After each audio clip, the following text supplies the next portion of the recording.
Hi everyone, we are back together for chapters 11 and 12 of the BFG, the Big Friendly Giant. Chapter 11 is called Journey to Dream Country, and then chapter 12 is when you're in Dream Country, you are dream catching. Vocabulary words are menace, which means something that threatens to cause harm. Dazed is when you're stunned from something, maybe you fell or you got hit. And anguish is excruciating pain. So sometimes if you're dazed from something, it may cause anguish or some type of pain. So you ready to journey to dream country with me and Roald Dahl in the BFG? After the mad frobscottle party was over, Sophie settled herself again on top of the enormous table. You is feeling better now? Asked the BFG, the Big Friendly Giant. Much better, thank you, Sophie said. Whenever I is feeling a bit scratty, the BFG said, a few dollops of frobscottle is always making me hopsy-scotchy again. I must say it's quite an experience, Sophie said. It's a rat twizzler, the BFG said. It's gloriumptious. He turned away and strode across the cave and picked up his dream-catching net. I is galloping off now, he said, to catch some more whoopsie-whiffing dreams for my collection. I is doing this every day without missing. Is you wishing to come with me? Not me, thank you very much, Sophie said. Not with those other giants lurking outside. I is snuggling you very cozy into the pocket of my waistcoat, the BFG said. Then no one is seeing you. Before Sophie could protest, he had picked her up off the table and popped her into the waistcoat pocket. There was plenty of room in there. Is you wishing for a little hole to peep out from? He asked her. There's one already here, she said. She had found a small hole in the pocket, and when she put one eye close to it, she could see out very well indeed. She watched the BFG as he bent down and filled his suitcase with empty glass jars. He closed the lid, picked up the suitcase in one hand, took the pole with the net in the other, with the net on the end in the other hand, and marched towards the entrance of the cave. As soon as he was outside, the BFG set across the great hot yellow wasteland where the blue rocks lay and the dead trees stood, and where all the other giants were skulking about. Sophie, squatting low on her heels in the pocket of the leather waistcoat, had one eye glued to the little hole. She saw the group of enormous giants about 300 yards away. Hold your breaths, the BFG whispered down to her. Cross your figglers, here we go.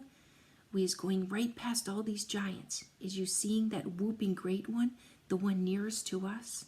I see him, Sophie whispered back, quivering.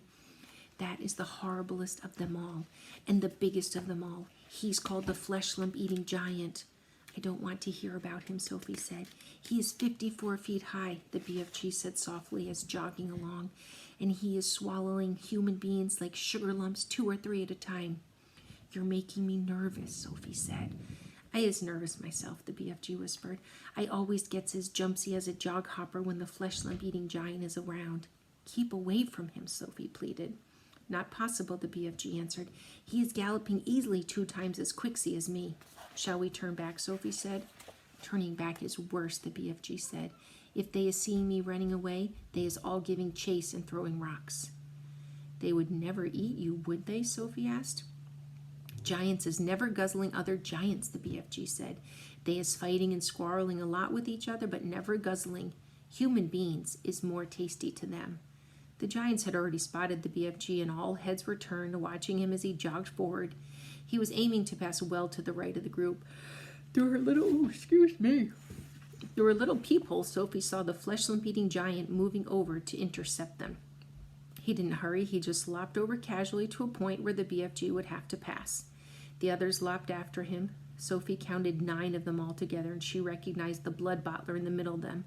They were bored. They had nothing to do until nightfall. There was an air of menace about them as they lopped slowly across the plain with long, lolloping strides, heading for the BFG. Here comes the runty one, boomed the flesh-lump-eater. Ho, ho, there, runty one. Where's you splash-winkling away in such a hefty hurry? He shot out an enormous arm and grabbed the BFG by the hair. The BFG didn't struggle. He simply stopped and stood quite still and said, Be so kind as to be letting go of my hair, flesh-lump-eater. The flesh-lump-eater released him and stepped back a pace. The other giants stood around waiting for the fun to start. Now then, you little grobsquiffler, boomed the flesh lump eater. We is all of us wanting to know where you is galloping off to every day in the daytime. Nobody ought to be galloping off to anywhere until it's getting dark. The human beings could easily be spotting you and starting a giant hunt, and we is not wanting that to happen, is we not? We is not, shouted the other giants. Go back to your cave, runty one. I is not galloping to any human being country, the BFG said. I is going to other places. I is thinking, said the flesh lump eater, that you is catching human beings and keeping them as pets. Right you is, cried the bud blottler. Just now I is hearing him chittering away to one of them in his cave. You is welcome to go and search my cave and frack to bunt, the BFG answered. You can go looking into every crook and nanny. There's no human beans or stringy beans or runner beans or jelly beans or any other beans in there. Sophie crouched still as a mouse inside the BFG's pocket. She hardly dared breathe. She was terrified she might sneeze.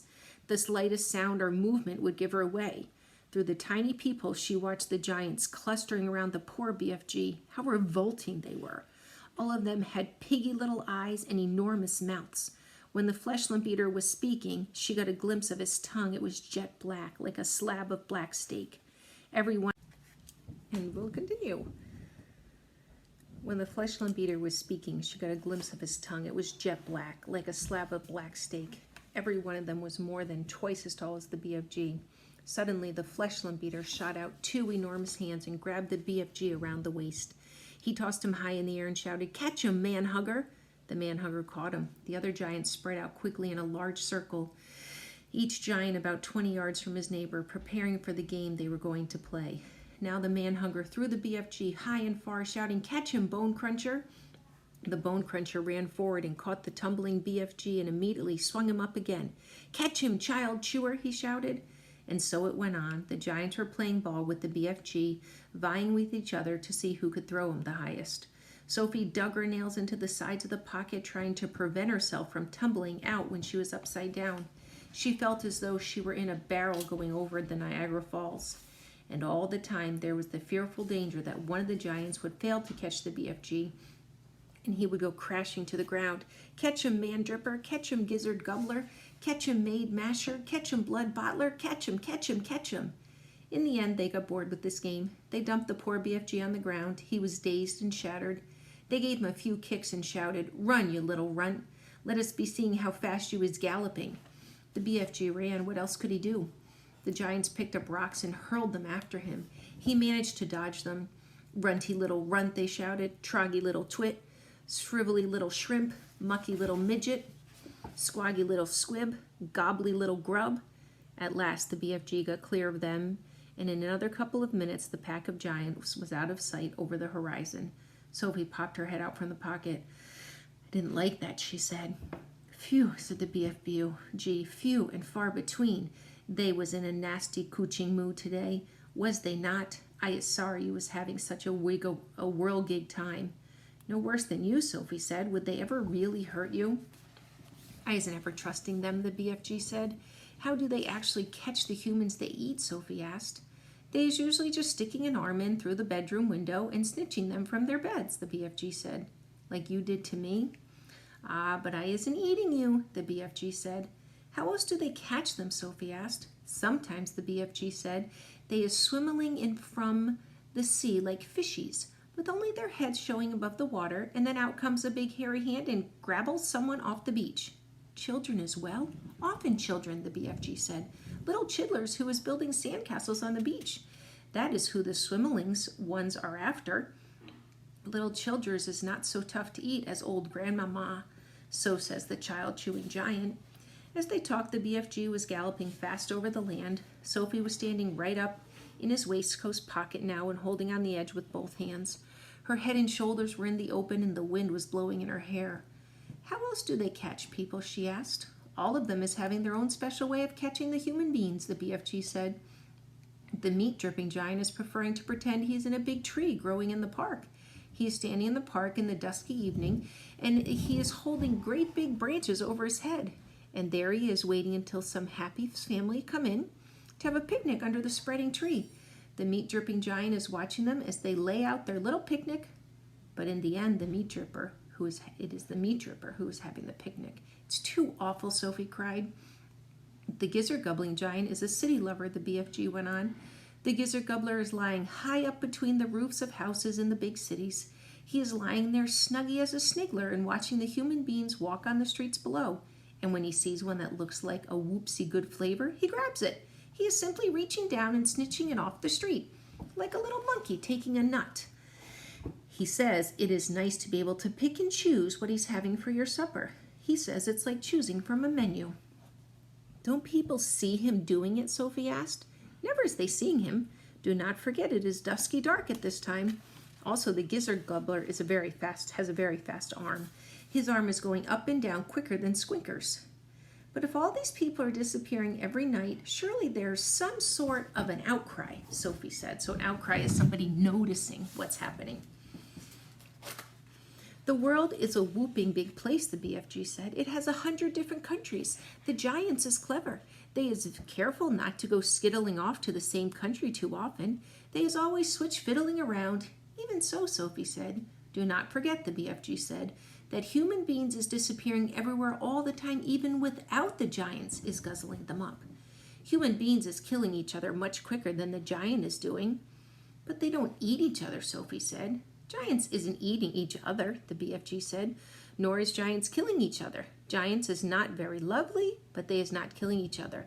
Nor are crocodile-dillies killing other crocodile-dillies, nor is pussycats killing pussycats. They kill mice, Sophie says.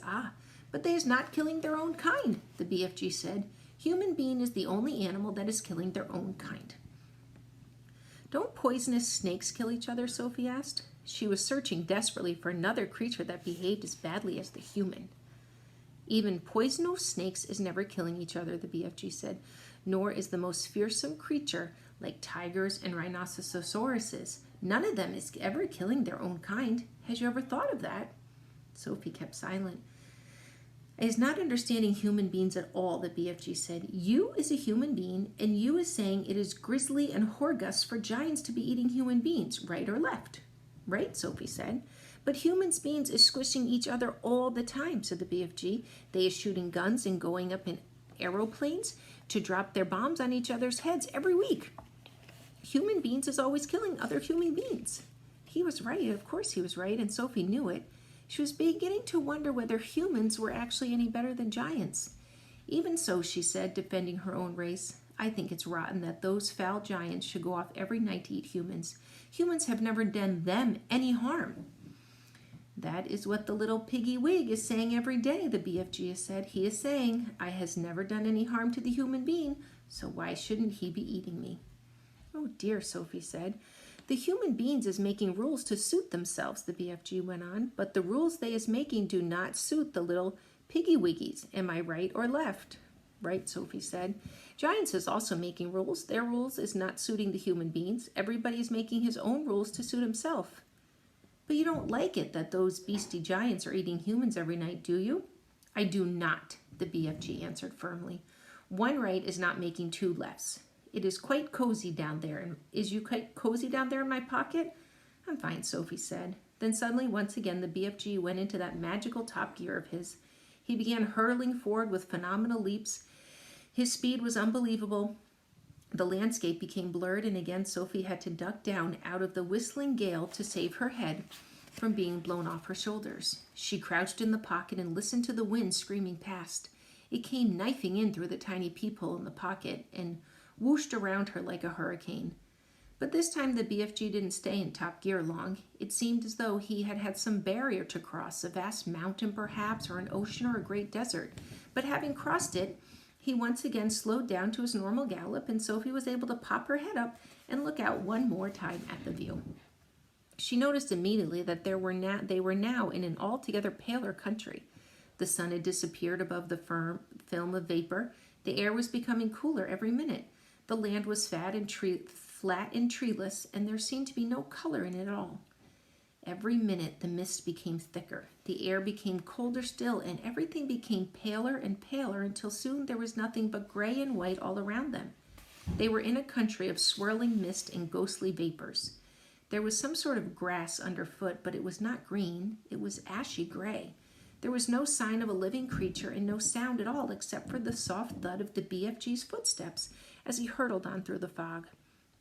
Suddenly he stopped. "We is here at last," he announced. He bent down and lifted Sophie from his pocket and put her on the ground. She was still in her nightie and her feet were bare. That means she had no shoes on. She shivered and stared around her at the swirling mist and ghostly vapors. "Where are we?" she asked. "We is in dream country," the BFG said. "This is where all the dreams is beginning." So now we'll move on to dream catching. The big friendly giant put the suitcase on the ground. He bent down low so that his enormous face was close to Sophie's. "From now on, we is keeping as still as winky little mices," he whispered. Sophie nodded. The misty vapor swirled around her. It made her cheeks damp and left dewdrops on her hair. The BFG opened the suitcase and took out several empty glass jars. He set them ready on the ground with 3 screw tops removed. Then he stood up very straight. His head was now high up in the swirling mist, and it kept disappearing, then appearing again. He was holding the long net in his right hand. Sophie, staring upwards, saw through the mist that his colossal ears were beginning to swivel out from his head. They began waving gently to and fro. Suddenly the BFG pounced. He leapt high in the air and swung the net through the mist with a great swishing sweep of his arms. "Got him," he cried. A jar, quick, quick, quick, quick." Sophie picked up a jar and held it up to him. He grabbed hold of it. He lowered the net. Very carefully he tipped something absolutely invisible from the net into the jar. He dropped the net and swiftly clapped one hand over the jar. "The top," he whispered. "The top jar, quick." Sophie picked up the screw top and handed it to him. He screwed it on tight, and the jar was closed. The BFG was very excited. He held the jar close to one ear and listened intently. "It's a wink squiffer," he whispered with a thrill in his voice. It's even better. It's a fizz wizard. It's a golden fizz wizard." Sophie stared at him. Oh my, he said, holding the jar in front of him. "This will be giving some little toddler very happy night when I is blowing it in." "Is it really a good one?" Sophie asked. "A good one," he cried. "It's a golden fizz wizard. It is not often I get one of these." He handed the jar to Sophie and said, "Please be still as a starfish now. I is thinking there may be a whole swarm of fizz wizards up here today. And do kindly stop breathing. You is terribly noisy down there." "I haven't moved a muscle," Sophie said. "Then don't," the BFG answered sharply. Once again he stood up tall in the mist, holding his net at the ready. Then came the long silence, the waiting, the listening, and at last, with surprising suddenness, came the leap and the swish of a net. "Another jar," he cried. "Quick, quick, quick." When the second dream was safely in the jar and the top was screwed down, the BFG held it to his ear. "Oh no," he cried. "Oh, mince my maggots. Oh, swipe my swoggles." "What's the matter?" Sophie asked. "It's a throggle humper," he shouted. His voice was filled with fury and anguish. "Oh, save our solos," he cried. "Deliver us from weasels. The devil is dancing on my disper." "What are you talking about?" Sophie asked. The BFG was getting more distressed every moment. "Oh, bash my eye bones," he cried, waving the jar in the air. "I come all this way to get lovely golden dreams, and what is I catching?" "What are you catching?" Sophie asked.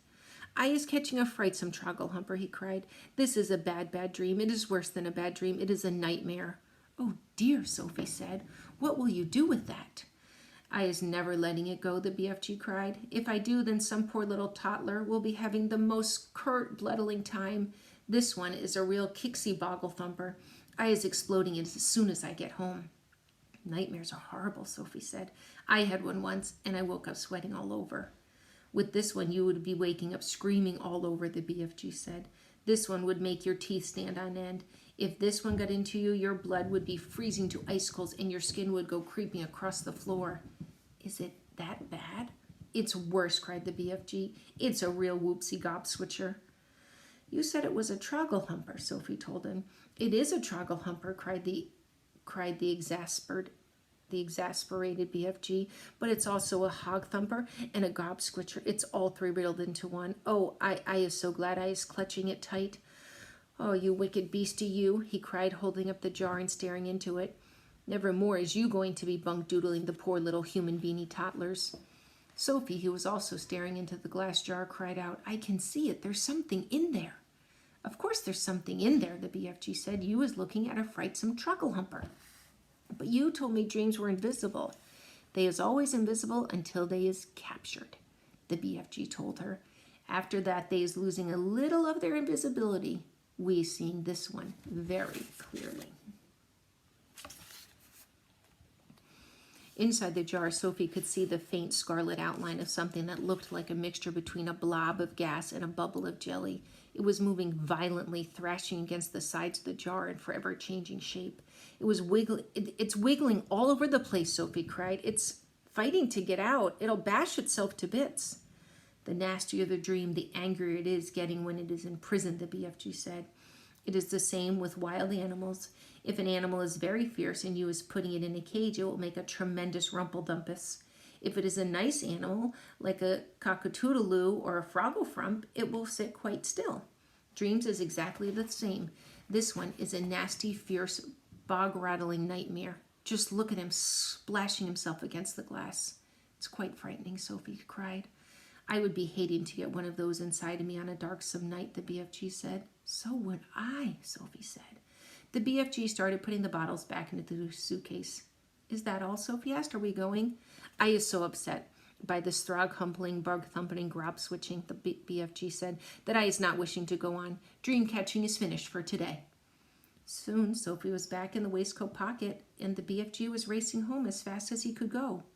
When at last they emerged out of the mist and came again onto the hot yellow wasteland, all the other giants were sprawled out on the ground, fast asleep. So the BFG is really not happy. There were some things that happened in these 2 chapters we read, so think about that.